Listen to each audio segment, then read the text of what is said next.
وشق له من اسمه ليجله ففي العرش محمود وهذا محمد.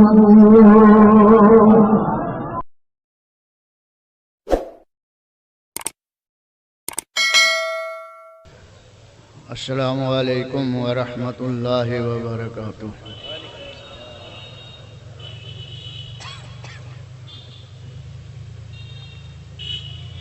الحمد للہ نحمده ونستعینه ونستغفره ونؤمن به ونتوکل علیہ ونعوذ باللہ من شرور انفسنا ومن سیئات اعمالنا من يهده الله فلا مضل له ومن يضلله فلا هادي له ونشهد أن لا إله إلا الله وحده لا شريك له ونشهد أن سيدنا ومولانا محمدا عبده ورسوله بالهدى ودين الحق أرسله صلى الله تعالى عليه وعلى آله وأصحابه وأزواجه وذرياته وأهل بيته وعلماء ملته وأولياء أمته أجمعين برحمتك يا أرحم الراحمين. أما بعد فأعوذ بالله من الشيطان الرجيم. بسم الله الرحمن الرحيم.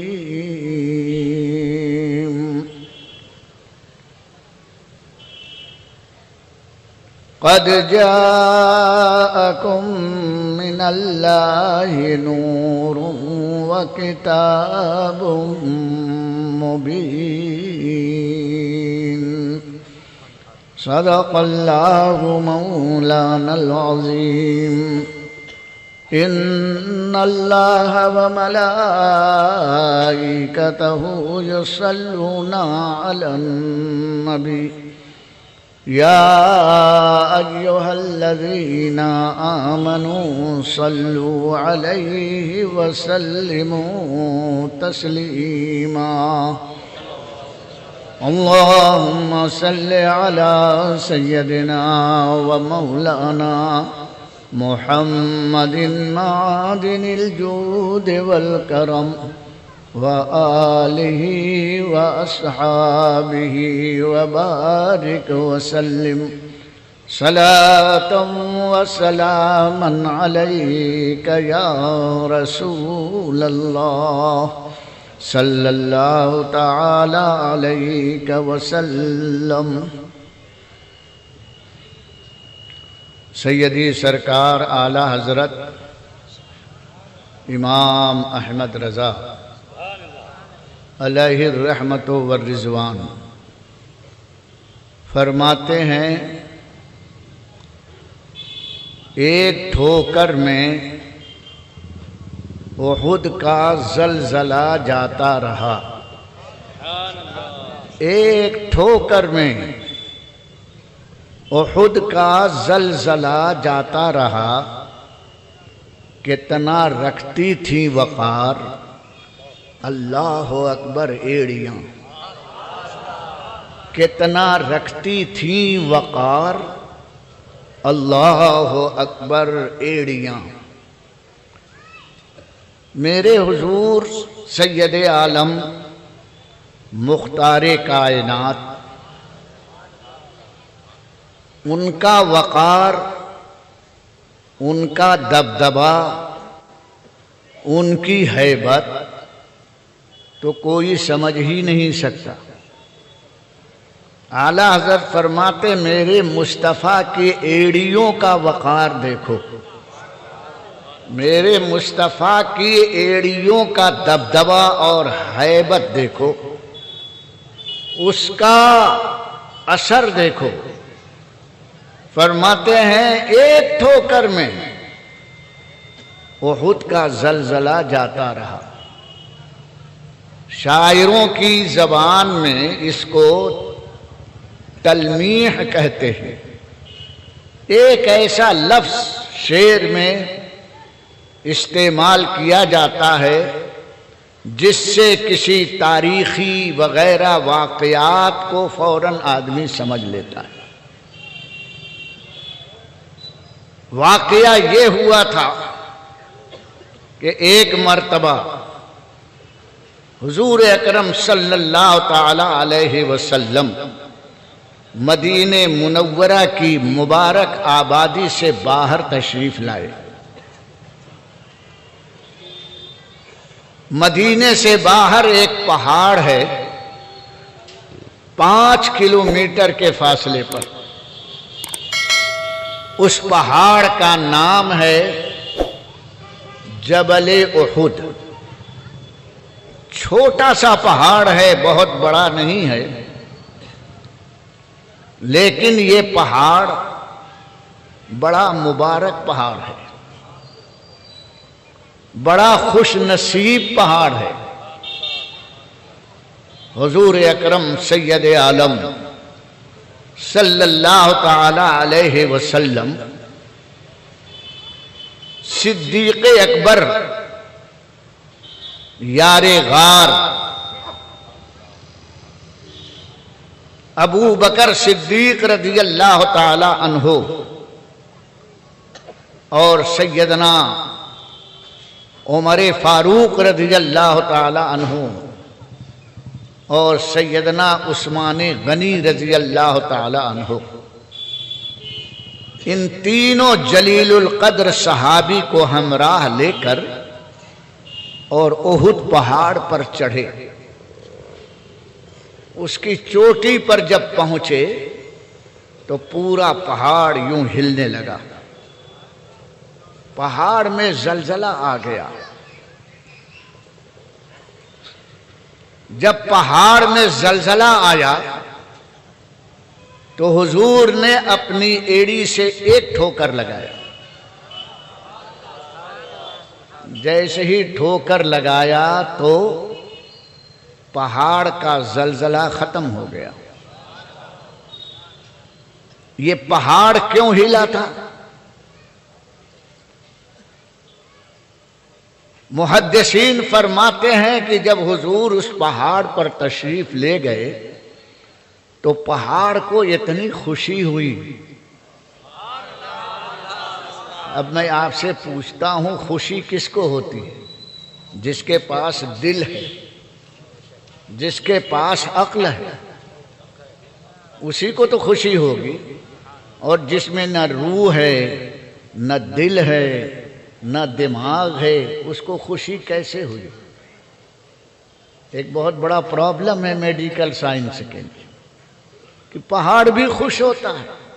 میڈیکل سائنس جہاں سکتی ہے، میڈیکل سائنس جہاں سکرات کے عالم میں ہوتی ہے، میڈیکل سائنس کی آنکھیں جہاں پتھرا جاتی ہیں، وہاں پر میرے مصطفیٰ کی معجزانہ زندگی دل و دماغ کو کھول دیا کرتی۔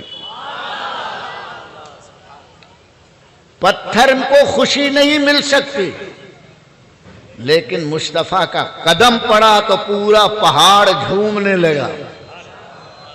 اور کیوں جھوم رہا تھا؟ اپنے نصیب پر وہ اتنا خوش تھا، میرا سر اور مصطفیٰ کے قدم۔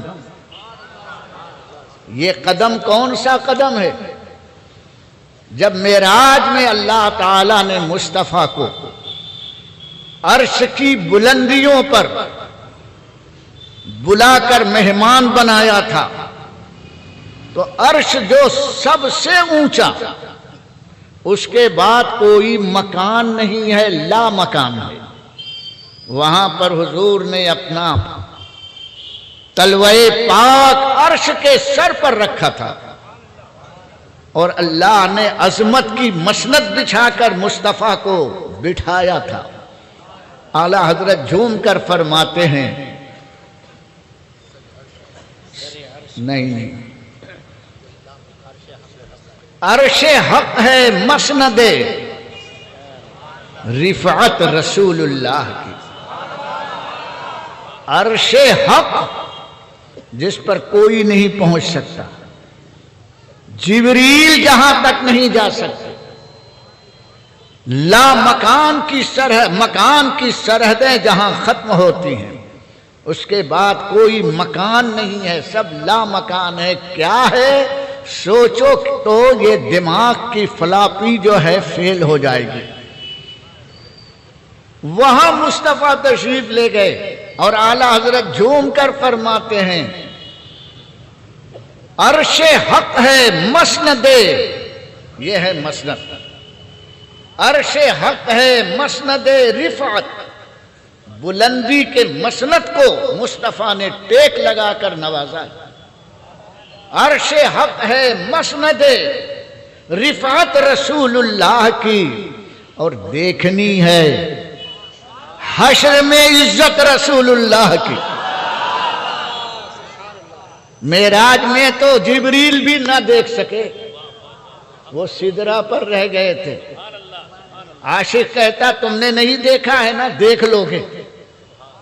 یہاں عرش پر مسند لگا کر بیٹھے ہیں، وہاں میدان محشر میں کرسی پر اللہ انہیں بٹھائے گا۔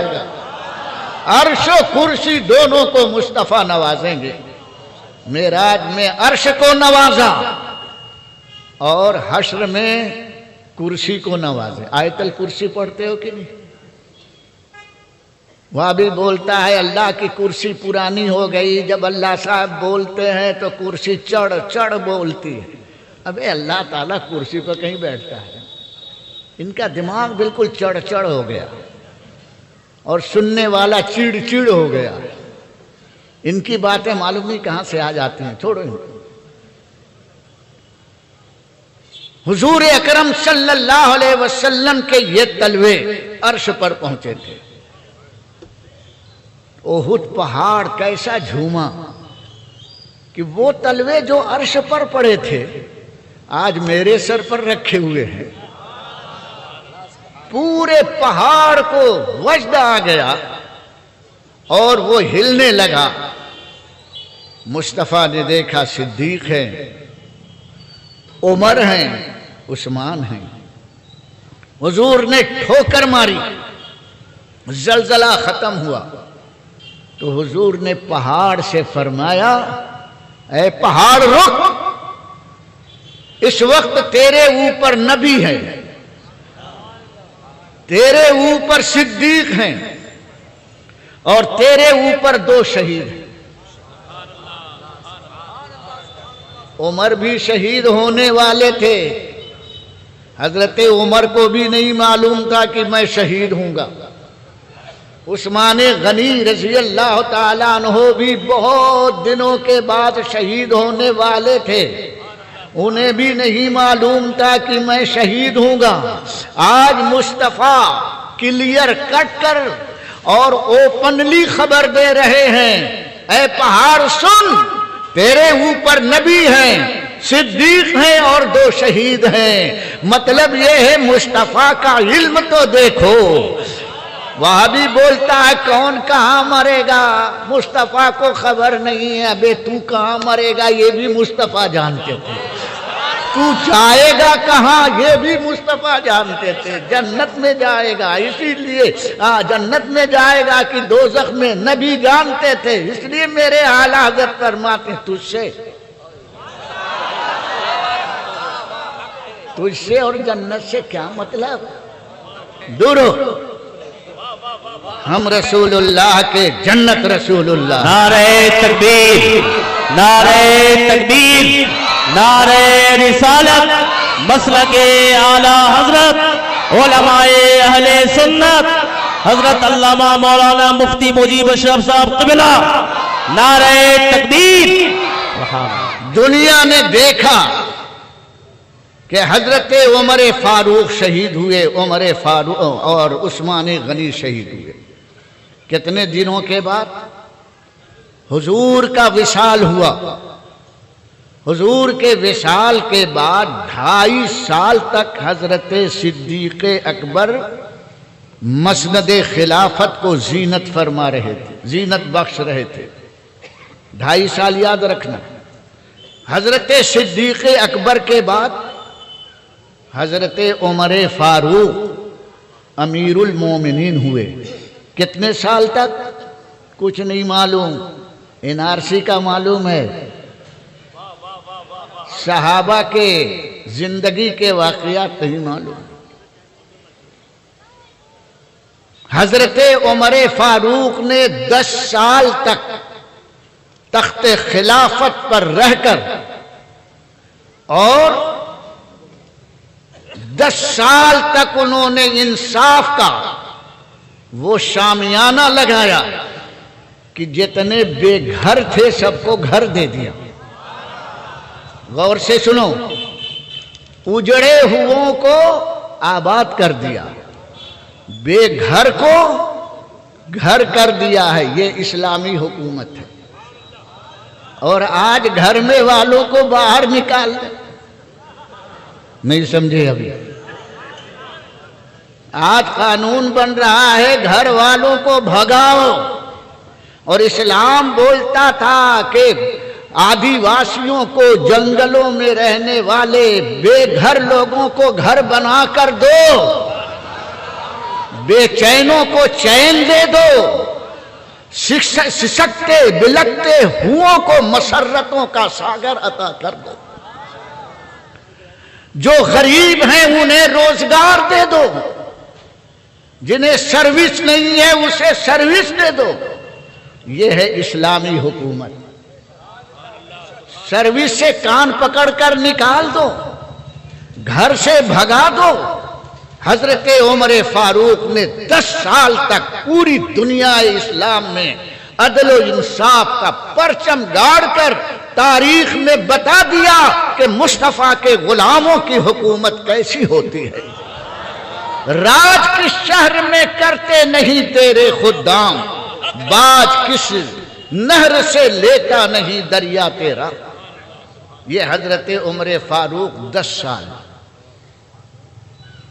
ادھر 2.5 سال حضرت ابو بکر اور 10 سال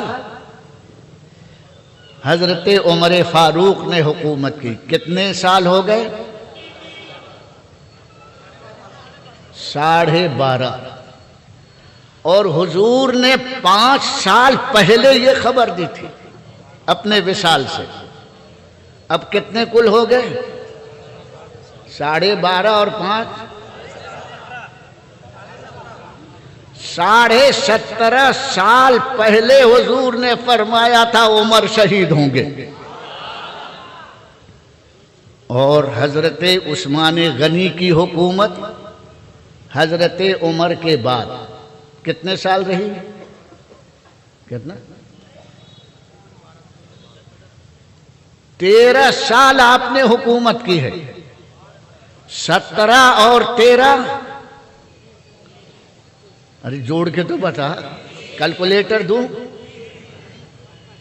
کتنے ہو گئے؟ 30. 17 وہ اور 13 یہ. اب صحیح جوڑا. حضور اکرم صلی اللہ علیہ وسلم نے 30 سال پہلے عثمان غنی کی شہادت کی خبر دی. یہ علم کا عالم تھا، کون کہاں مرے گا نہیں جانتے تھے نبی، معاذ اللہ. ان کو چھوڑ دو، مصطفیٰ اختیار والے ہیں، جس کے بارے میں کہہ دیا یہ شہید ہوگا تو وہ شہید ہی ہو گیا، چاہے وہ 2 سال ہو، چاہے 15 سال ہو، چاہے 30 سال پہلے ہو، حضور نے خبر دیا۔ یہ ہے حضور کے ارشاد کا عالم۔ اعلیٰ حضرت فرماتے ہیں کہ حضور اکرم صلی اللہ علیہ وسلم کی ایڑیوں کا وقار اتنے بڑے پہاڑ کو ہلتے ہوئے روک دیا۔ رک، تیرے اوپر نبی ہیں، تیرے اوپر صدیق ہیں، تیرے اوپر 2 شہید ہیں، نام کیوں لیا؟ صرف ٹھوکر ہی مارتے۔ یہ نبی بتا رہے ہیں کہ بزرگوں کے نام پر میں بھی اثر ہے۔ حضور نے اس کو بتایا کہ دیکھ تیرے اوپر نبی ہیں، صدیق ہیں، 2 شہید ہیں۔ پہاڑ رک گیا۔ مطلب یہ ہوا کہ بزرگوں کے نام کا بھی پتھروں پر اثر ہوتا ہے، دلوں پر اثر ہوتا ہے، بیماریوں پر اثر ہوتا ہے۔ یہ اختیار حضور اکرم صلی اللہ علیہ وسلم نے دنیا کو بتایا۔ آیت کریمہ پڑھو تو اثر ہوتا ہے، بیماریاں بھاگ جاتی ہیں۔ حضور سیدنا خواجہ غریب نواز رضی اللہ تعالی عنہ کے ملفوظات میں نے ایک ملفوظ پڑھا۔ ارشاد فرماتے ہیں میرے غریب نواز، سورہ فاتحہ اس میں بیماروں کی شفا کا اثر ہے، اور فرماتے ہیں کہ جو بیماری کسی علاج سے دور نہ ہو، سورہ فاتحہ پڑھ کر دم کرو، وہ بیماری ختم ہو جائے گی۔ اس کا طریقہ بتایا ہے کہ 41 بار، کتنے انگریزی میں 31 نہیں، ہاں اس لیے کہ آپ کو یاد ہو جائے۔ وہاں جا کر کے چائے پی لیتے ہیں تو بولتے کتنی مرتبہ حضور نے فرمایا تھا، تو اس لیے میں پڑھا رہا ہوں، آپ کو تقریر نہیں کر رہا ہوں۔ 41 41 مرتبہ کب پڑھنا؟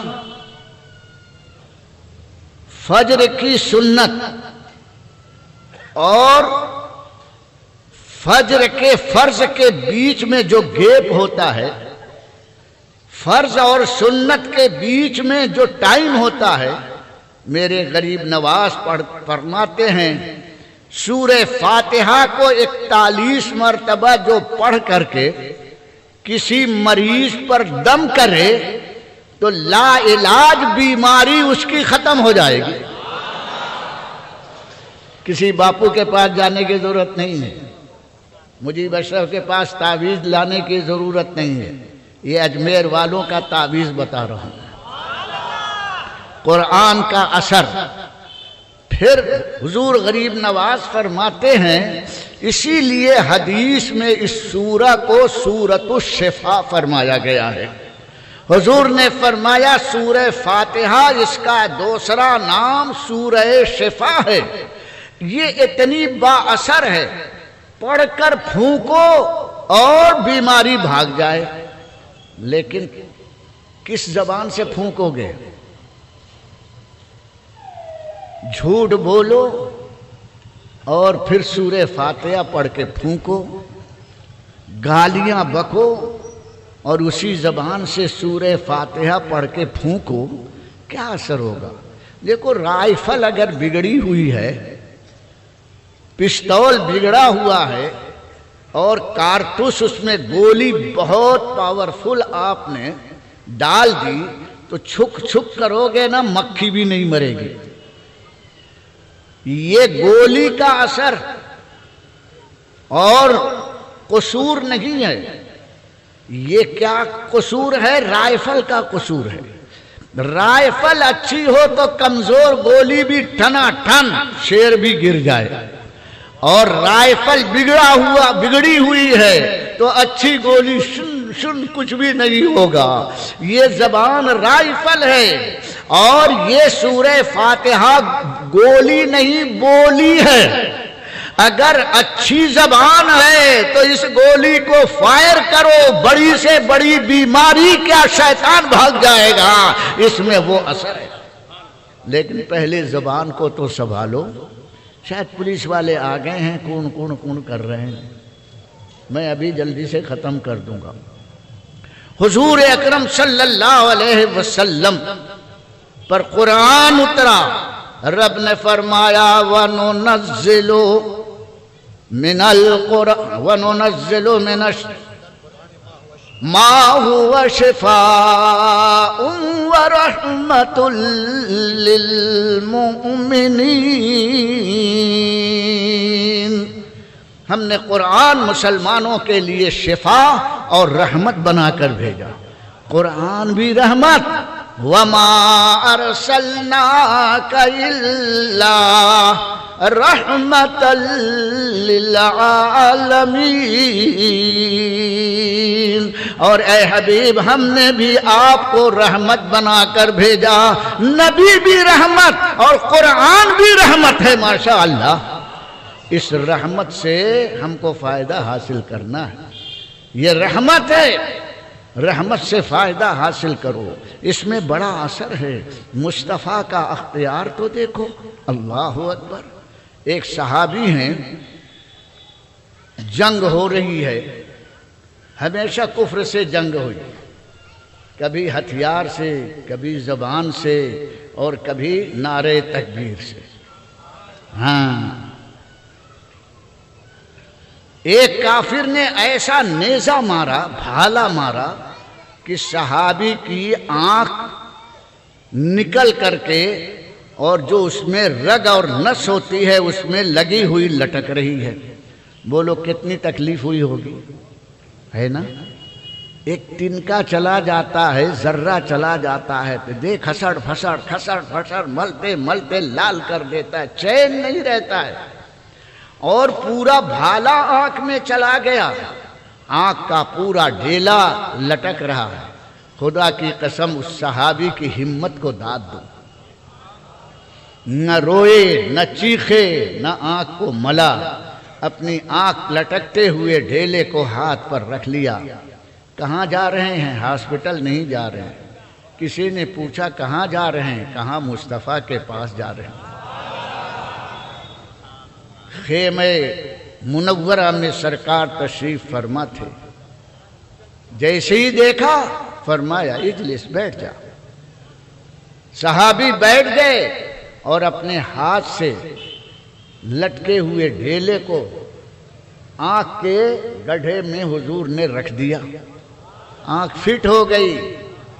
ہے میڈیکل سائنس میں کوئی ایسا سرجن آنکھ پکڑ لے گا اپنے ہاتھ سے تو جراثیم آئے گی، جو تھی وہ بھی پھوٹ جائے گی. یہ دھوتا ہے، گلوب لگاتا ہے، پھر وہ چمٹا پکڑتا ہے، پھر ایسے کرتا ہے، تب آنکھ کا آپریشن ہوتا. میرے مصطفیٰ کی انگلی بھی رحمت والی تھی. آپ نے اپنے شہادت کی انگلی اور انگوٹھے سے پکڑا اور آنکھ میں فٹ کر دیا. یہاں کوئی لوشن نہیں تھا، میڈیکل اسٹور وہاں نہیں تھا. حضور نے اپنے میڈیکل اسٹور سے لعاب دہن نکالا اور لگا دیا. سبحان اللہ. فرمایا جا جنگ کر.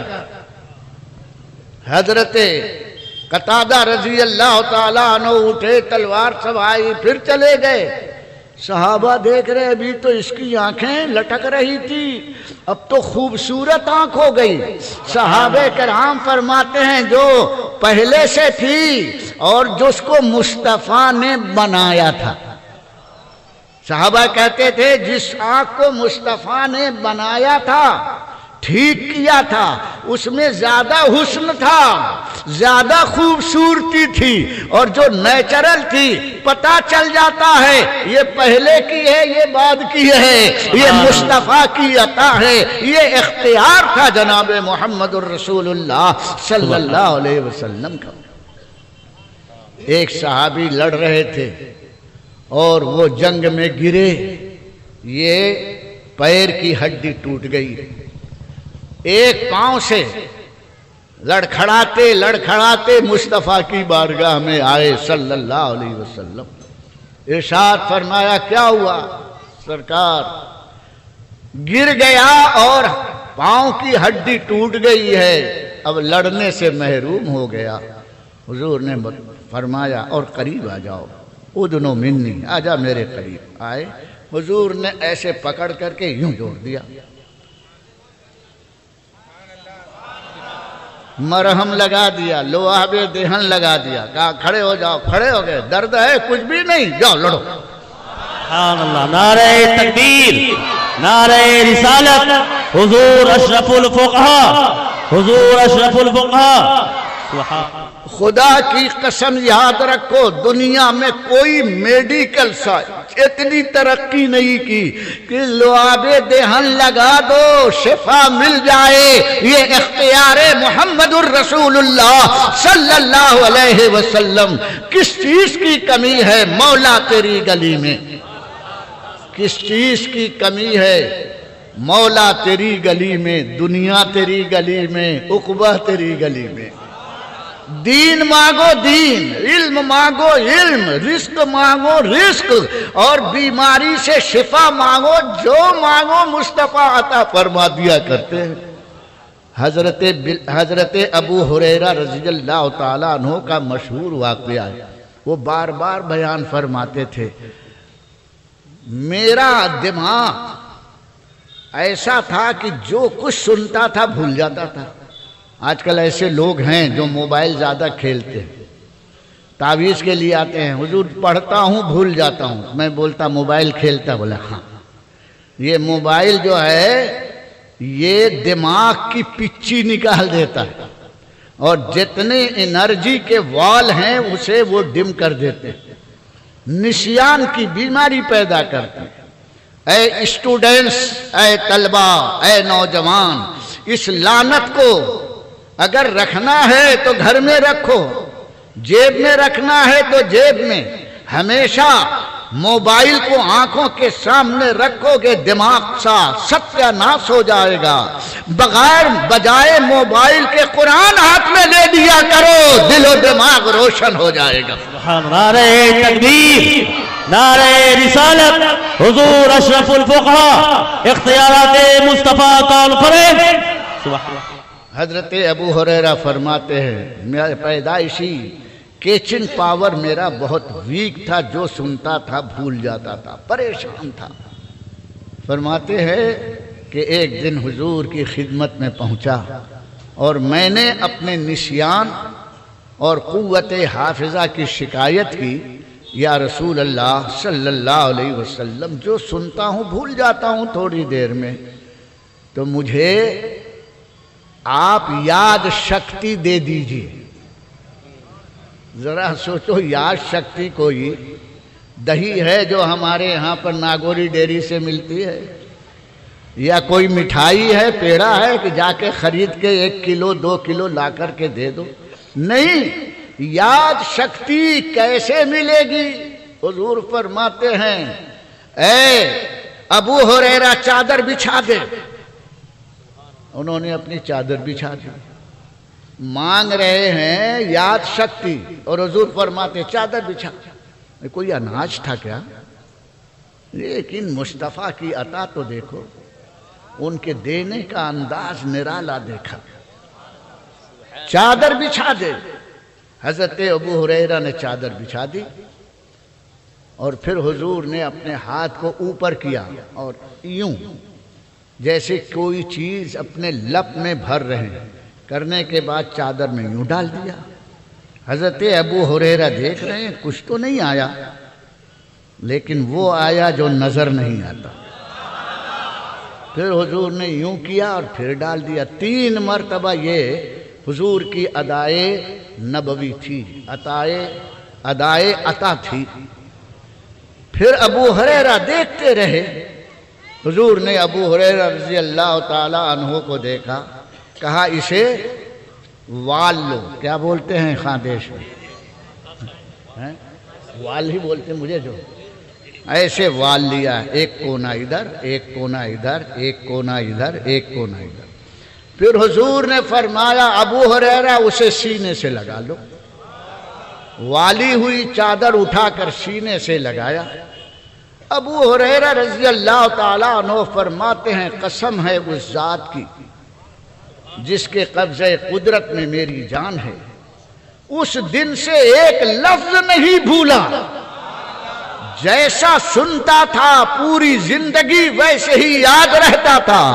اور فرماتے ہیں اے لوگوں میں حدیث اسی لیے سب سے زیادہ بیان کرتا ہوں کہ سب سے زیادہ مصطفیٰ کے پاس رہتا تھا، مصطفیٰ مجھ سے باتیں کرتے تھے، اور کیچنگ پاور اتنا اسٹرانگ ہو گیا تھا کہ اگر دن بھر سنتا تو دن بھر کی بات تم بولتے تو حافظ جیسے بنا سکتا۔ یہ کس نے دیا تھا؟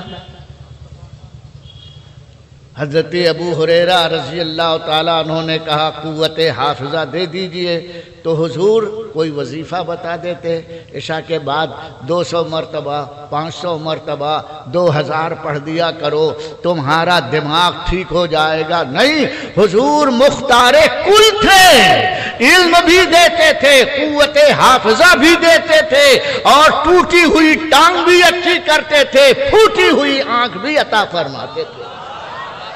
کس چیز کی کمی ہے؟ مولا تیری گلی میں، دنیا تیری گلی میں، عقبہ تیری گلی میں۔ حضرت ابو ہریرہ صحابہ میں سب سے بڑے محدث گزرے ہیں۔ یہ ہے کیچنگ پاور، مطلب یہ ہے کہ حضور سے جو مانگو وہ سب ملے گا۔ پریشانی دور کرنے کے لیے مانگو وہ بھی پریشانی دور کر دیں گے۔ آج تم پریشان ہو کہ نہیں؟ ابھی اعلان ہوا ہے، مانگا ہے کبھی مصطفیٰ سے؟ نہیں مانگا ہے۔ نماز پڑھتے ہو؟ ریلی نکالیں گے، دھرنا دیں گے، ارے ایسی ریلی نکالو کہ روزانہ 5 وقت ریلی ہو۔ وہ کیسے؟ جتنے بیٹھے ہیں سب لوگ طے کر لیں کہ ہم پورے محلے والے مسجد میں آئیں گے۔ کہاں جا رہی ہے ریلی؟ اللہ کے گھر۔ اور نماز سے فارغ ہو کر نکلیں گے، لوگ دیکھیں گے یہ ٹوپی پائجامے والے کہاں؟ ارے ریلی آ رہی ہے، جا رہی ہے، ریلی آ رہی ہے، جا رہی ہے۔ یہ وہ ریلی ہے کہ جو مانگو گے مصطفیٰ کے وسیلے سے تمہیں ہر پریشانی اللہ دور فرما دے گا۔ ایسی ریلی نکالو گے؟ ایک دن کی ریلی ٹھیک ہے، ہم منع نہیں کرتے، لیکن یہ ریلی جو تم پر واجب ہے، تم پر فرض ہے، 5 وقت جاؤ مسجدوں میں، آؤ مسجدوں سے۔ خدا کی قسم میں اسٹیج پر منبر نور پر قسم کھا کر علماء کو گواہ بنا کر کہتا ہوں، چند مہینے دیکھو، کسی بھی دوسرے دھرنے کی ضرورت نہیں پڑے گی۔ اگر دھرنا دینا ہے تو اعتکاف مسجد میں جا کے کرو، ریلی نکالنا ہے تو مسجد کو بھرو۔ جیل بھر کر کیا کرو گے؟ نہ پیٹ بھرے گا نہ جیل بھرے گی، اور یہاں آؤ گے تو ایمان بھی بھرے گا، روزی بھی بھرے گی، اور مصیبت بھی دور ہو جائے گی۔ خدا کی قسم مصطفیٰ کی گلی میں سب کچھ۔ کس چیز کی کمی ہے؟ مولا تیری گلی میں، دنیا تیری گلی میں، عقبہ تیری گلی میں۔ یہ تو کسی اور شاعر نے کہا تھا، اور میرے اعلیٰ حضرت نے تو کمال ہی کر دیا۔ سب کو دعوت دے رہے ہیں، پھر کے گلی گلی تباہ، ٹھوکریں سب کی کھائے کیوں؟ ادھر جا رہے ہو تو ڈنڈا کھا رہے ہو، ادھر جا رہے ہو تو لاٹھی چارج ہو رہا ہے، ادھر جا رہے ہو تو اریسٹ کیے جا رہے ہو۔ یہ گلی گلی تم کیوں بربادی کے ساتھ گھوم رہے ہو؟ پھر کے گلی گلی تباہ، ٹھوکریں سب کی کھائے کیوں؟ اور دل کو جو عقل دے خدا تیری گلی سے جائے کیوں؟ یا رسول اللہ آپ انہیں، یا اللہ انہیں عقل عطا فرما۔ دنیا کی عقل برین میں رہتی ہے، مسلمان اور عاشق کی عقل دل میں رہتی ہے۔ دل کو جو عقل دے خدا تیری گلی سے جائے کیوں؟ مصطفیٰ کی گلی کہاں تلاش کرو گے؟ یہ مسجد مصطفیٰ کی گلی، یہاں آؤ، ہر درد کا مداوا ہے، ہر بیماری کی شفا ہے، ہر الجھن کے لیے سلجھن ہے، ہر پیچیدگی کے لیے تمہارے لیے آسان وہاں پر وصول ہے، سب کچھ ہے۔ اس مسجد کے فرش پر سجدہ گزارو اور مسجد بھرو آندولن چلاؤ، خدا کی قسم کسی آندولن کی ضرورت نہیں پڑے گی۔ یہ ہے تمہارا ایمانی روحانی آندولن۔ ہم مسلمان کو آتنکواد نہیں بناتے ہیں، سب لوگ سن لیں گورنمنٹ کے، ہم انہیں آندولن کا آرڈر دے رہے ہیں، لیکن کیسا آندولن؟ جیل بھرو والا نہیں، مسجد بھرو۔ کرو گے یہ آندولن کل سے؟ سب نوجوان، یہ تو ہو جائے گا ہمارا پٹھا انشاءاللہ۔ مسجد کو اب بھر دو اور بھر کے دیکھو، تمہاری خالی جھولیاں بھر جائیں گی۔ مصطفیٰ کا وسیلہ لے کر دعا کرو۔ کس چیز کی کمی ہے؟ مولا تیری گلی میں، دنیا تیری گلی میں، عقبہ تیری